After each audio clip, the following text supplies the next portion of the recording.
كلمتين في سرك، برنامجنا ما بيقولش جديد بس بيفكرك باللي انت ناسيه، ما بيخلقش حاجة حواليك بس بيخليك تبص بعين مختلفة ومن زاوية جديدة. كلمتين في سرك مع شذى الجمال على راديو كامل، محطة على المحطة.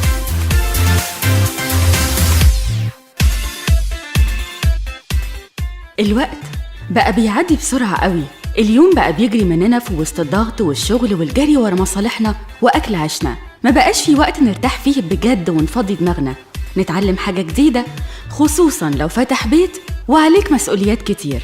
حاجات كتير بتقع مننا في زحمة الدنيا ودوشة الناس وساقية الشغل اللي ما بتنتهيش، لدرجة بتخلينا بعد كده نتخض لما نكتشف إننا فايتنا حاجات كتيرة قوي. فاتنا نخرج، فاتنا نقرأ، فاتنا نسمع مزيكا، نلعب مع ولادنا، فاتنا حتى نقول اللي بنحبهم إننا بنحبهم، أو نسأل عليهم ونقول لهم وحشتونا، فاتنا نسأل على صحابنا اللي بقالنا سنين ما شفناهمش، فاتنا نتعلم حاجة جديدة عشان نفضل على نفس إيقاع الحياة اللي حوالينا واللي هتوقعنا لو بس كسلنا واكتفينا باللي نعرفه وما حاولناش نطور من نفسنا ونعلي طموحنا.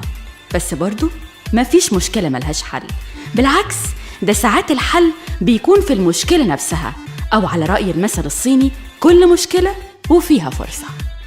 في ناس عندها مشكلة إن نص وقتها في اليوم بيضيع في المواصلات، مع إنك لو جيت بصيت لها مش هتلاقيها مشكلة، بالعكس دي فرصة وفرصة كبيرة كمان.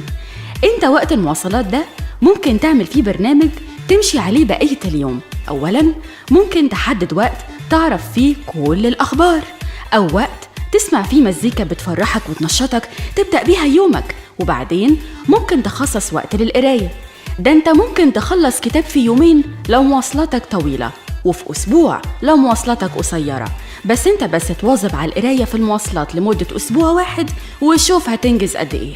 ده مثال صغير جدا على فكرة، بدل ما تبقى قاعد متكدر في المترو ولا المواصلات ومتضايق وروحك في مناخيرك على الآخر، اشغل نفسك، ما تضيعش وقتك، بدل ما تقعد تلعب في الموبايل ولا تقعد على فيسبوك. كلم قرايبك اللي ما كلمتهمش بقالك شهور، ابعت رسائل لصحابك، اتفق على ميعاد تتقابلوا فيه بس اصدقوا في وعدكم المرة دي.